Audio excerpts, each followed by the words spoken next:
우리 함께 사도신경으로 신앙 고백하시겠습니다. 나는 전능하신 아버지 하나님 천지의 창조주를 믿습니다.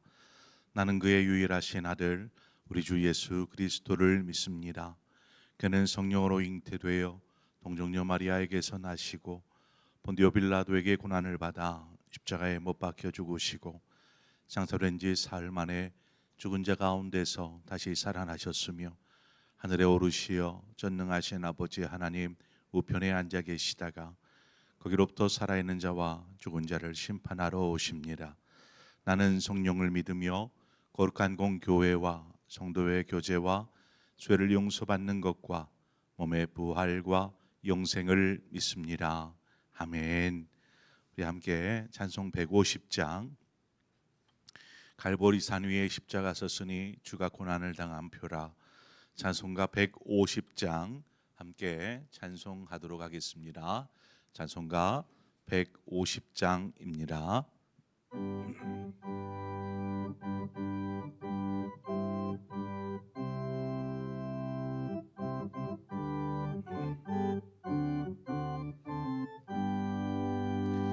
갈보리 산 위에 십자가 섰으니 주가 고난을 당한 표라. 험한 십자가를 내가 사랑함을 주가 보혈을 흘림이라. 죄의 승리를 얻기까지 주의 십자가 사랑하리. 빛난 멸류관 받기까지 험한 십자가 붙들겠네. 멸시천대 받을 주의 십자가에 나의 마음이 끌리도다. 귀한 어린 양이 세상 죄를 지고 험한 십자가 지셨도다. 죄의 승리를 얻기까지 주의 십자가 사랑하리. 빛난 멸류관 받기까지 험한 십자가 붙들겠네. 험한 십자가에 주가 흘린 피를 믿는 마음으로 바라보니 나를 용서하고 내 죄 사하시려 주가 흘리신 보혈이라. 죄의 승리를 얻기까지 주의 십자가 사랑하리. 빛난 멸류관 받기까지 험한 십자가 붙들겠네. 주님 예비하시 나의 본향 집에 나를 부르실 그날에는 영광 중에 계신 우리 주와 함께 내가 죽도록 충성하리.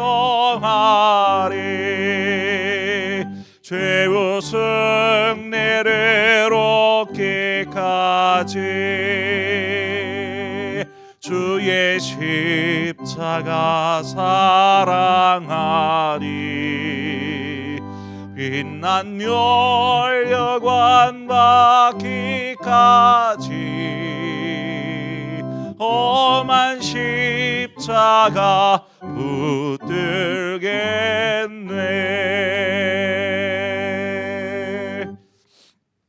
아멘. 하나님 말씀 보겠습니다. 전도서 9장 1절에서 6절의 말씀입니다. 전도서 9장 1절에서 6절의 말씀 한 절씩 교독해서 보겠습니다.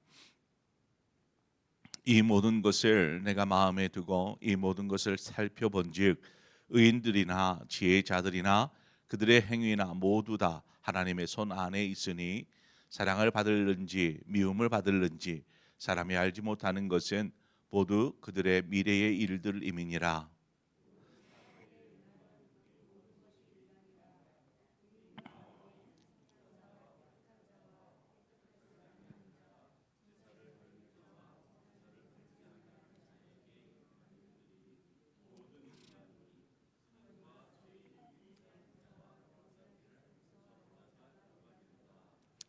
모든 사람의 결국은 일반이라. 이것은 해 아래에서 행해지는 모든 일 중에 악한 것이니 곧 인생의 마음에는 악이 가득하여 그들의 평생에 미친 마음을 품고 있다가 후에는 죽은 자들에게로 돌아가는 것이라.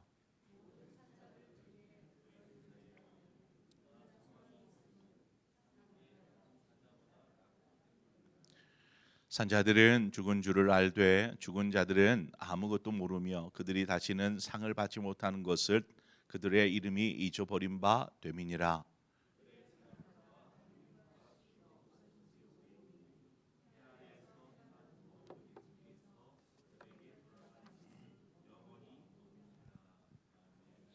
아멘.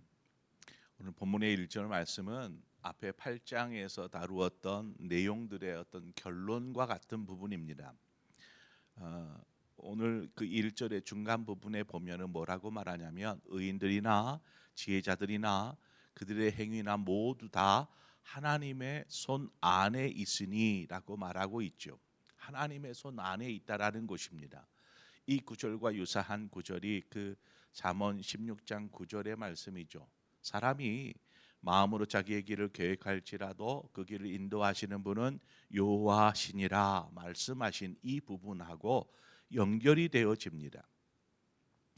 이미 일어난 일들, 과거의 일들이죠. 또 지금 일어나고 있는 현재의 일들, 앞으로 일어날, 장차 일어날 일들, 이 모든 것들이 하나님의 계획 속에, 하나님의 다스림 속에 있다라는 것입니다. 바로 여기에서 믿음이 출발합니다. 과거의 일들, 현재의 일들, 앞으로 일어날 모든 일들 위에는 하나님의 섭리, 하나님의 인도하심이 있다라는 것입니다. 창세기에 보면 요셉의 이야기가 나옵니다. 요셉은 참 아버지의 사랑을 받으며 자랐던 아들이었죠. 라헬의 아들로서 그렇게 사랑을 듬뿍 받으면서 자랐던 이 요셉이 17세가 되었을 때에 그의 삶에 엄청난 변화가 시작됩니다.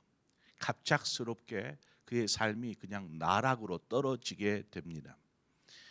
사랑하는 형제들에게로부터 죽임을 당할 상황에 이르기도 하고 결국에는 노예로 애굽에 팔리는 그런 진세가 되어 버립니다. 요셉이 자신에게 지금 자신이 처한 상황, 과거에는 아버지로부터 사랑을 잘 받으면서 자랐던 행복했던 시간들이었다 하면 지금 현재는 너무나 괴로운 순간이 아닐 수 없겠지요. 지금 자신에게 닥쳐진 이 상황을 요셉이 쉽게 이해할 수 있을까요? 자신이 그 길로 걸어온 것도 아니고 갑작스럽게 팔려서 묶여서 이렇게 애굽의 노예로 와 있는 상황입니다. 이걸 어떻게 받아들여야 될까요? 아마 여러분이 요셉이 되어 본다면 어떻게 생각되어지겠습니까?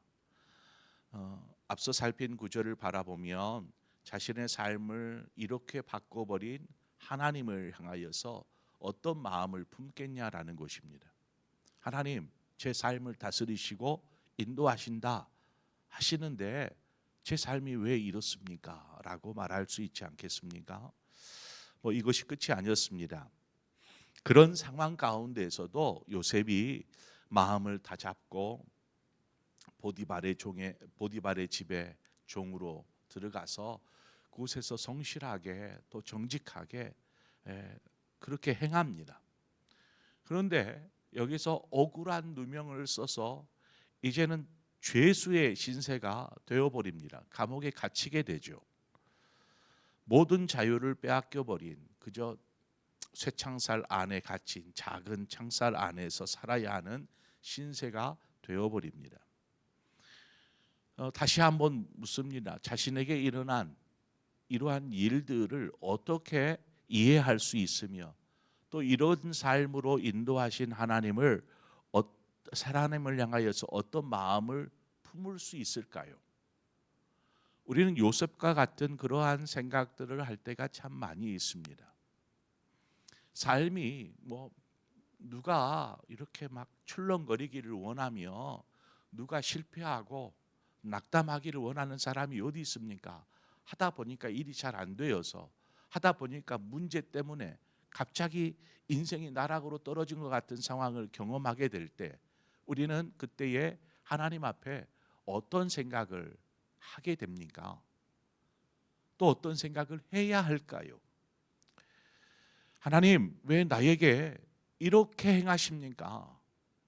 하나님, 저를 이렇게 계획하셨습니까? 이런 마음을 품는 순간 우리의 삶에 어떤 일들이 벌어질까요? 믿음의 시작이라고 했는데 믿음은 상황을 이겨내게 하는 힘을 주기도 하지만 때로는 이 믿음으로 상황을 이겨내지 못하게 되면 오히려 삶은 더 깊은 절망으로 빠지게 됩니다.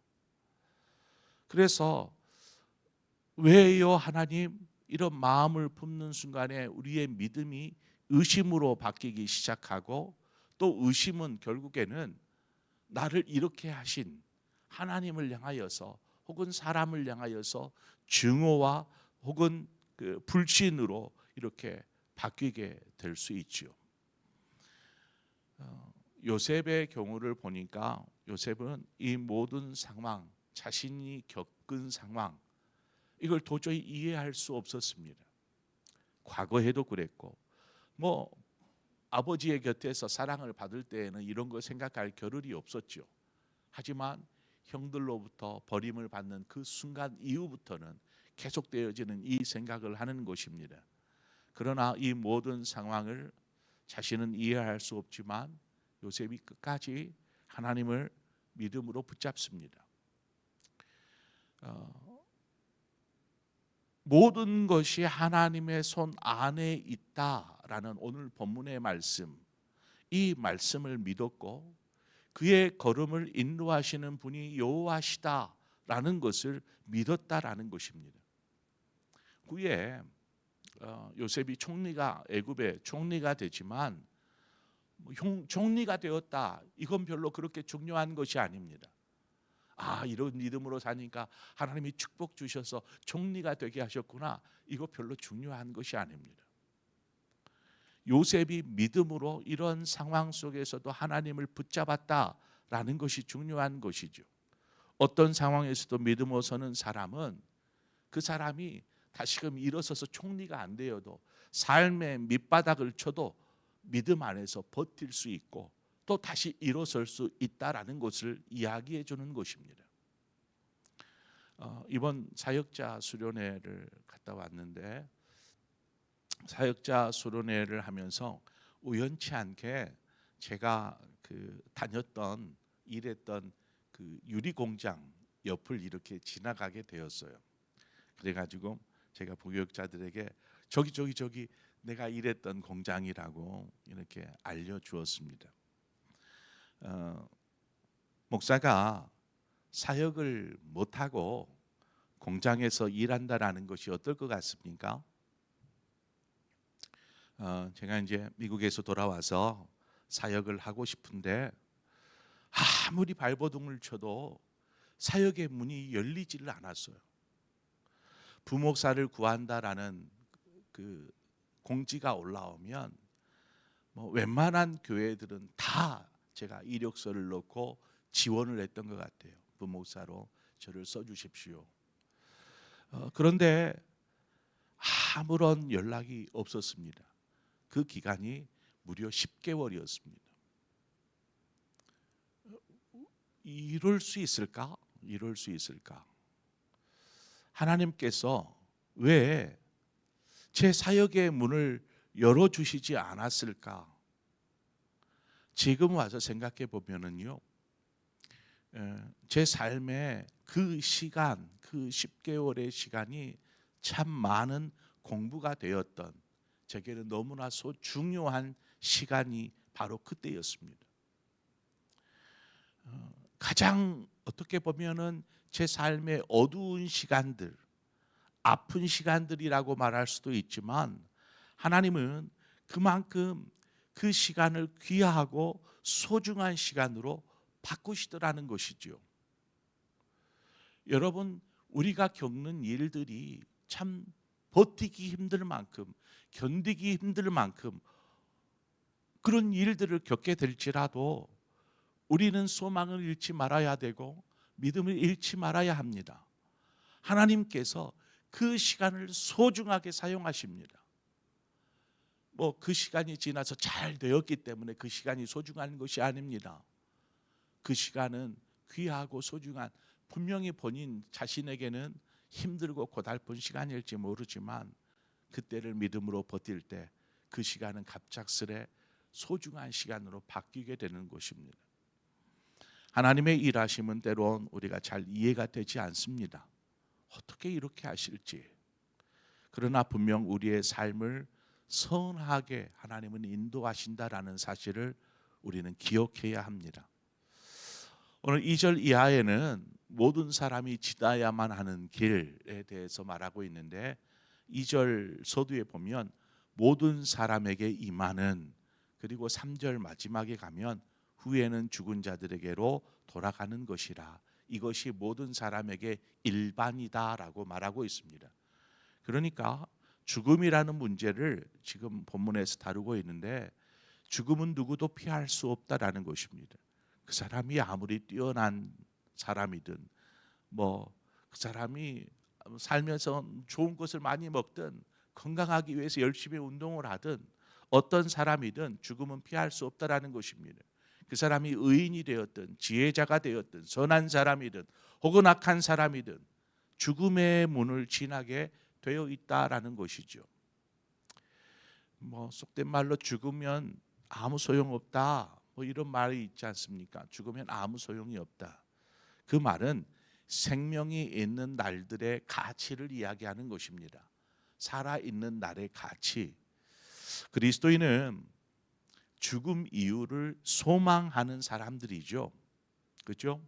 왜냐하면 죽음 이후, 죽음으로 끝나는 것이 아니라 죽음 이후에 영원한 삶이, 그것도 하나님과 함께하는 그 영원한 하나님 나라의 삶이 기다리고 있기 때문에 그리스도인은 그저 이 땅의 삶으로 끝나는 것이 아니라 죽음 이후를 소망하는 삶을 사는 사람이 그리스도입니다. 그러나 이 땅에서 살아가는 사람으로서, 호흡하는 사람으로서 우리에게 주어진 이 인생이라는 시간, 이 삶이라는 시간은 너무나 가치 있는 것이고 의미가 있는 것입니다.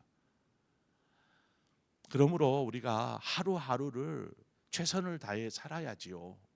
이 그냥 쓸데없이 시간을 낭비하거나 허비해서는 안 될 것입니다. 아무리 그 힘이 들어도 힘겨워도 살아 있음이 중요합니다. 어떤 사람은 생각하기를 뭐 죽고 난 이후에는 편안해지겠지, 절망적인 현실에서 벗어날 수 있으니 이보다는 낫겠지, 뭐 이런 생각하는 사람들이 있습니다. 여러분, 죽음 이후는 우리가 이 땅에서 어떻게 살았느냐에 결정되는 것이지 도피처가 아닌 것입니다.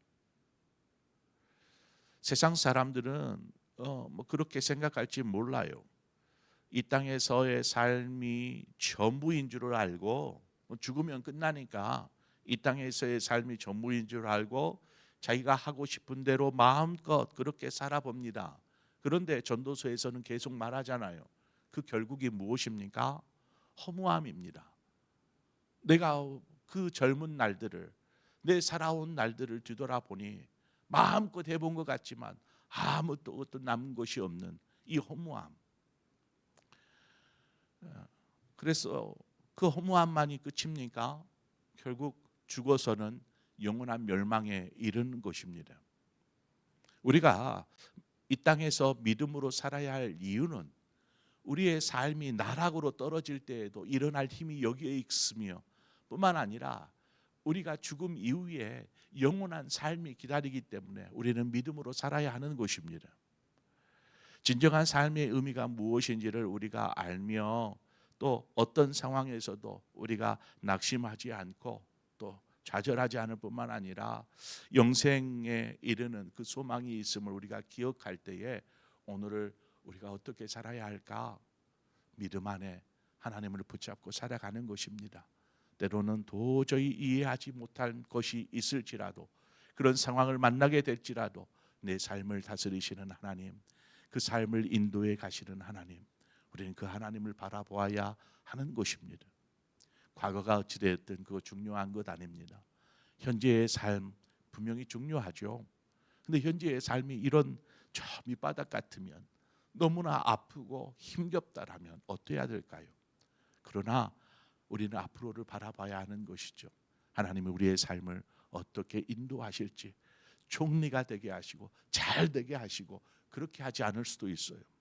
그렇지만 믿음으로 사는 자에게는 영원한 소망이 있는 줄 믿습니다. 그 믿음으로 우리의 주어진 삶을 한 걸음씩 한 걸음씩 주님과 함께 나아가는 저와 여러분의 삶이 되어지기를 주님의 이름으로 축원드립니다. 기도하겠습니다. 좋으신 하나님 아버지, 은혜와 사랑을 감사합니다.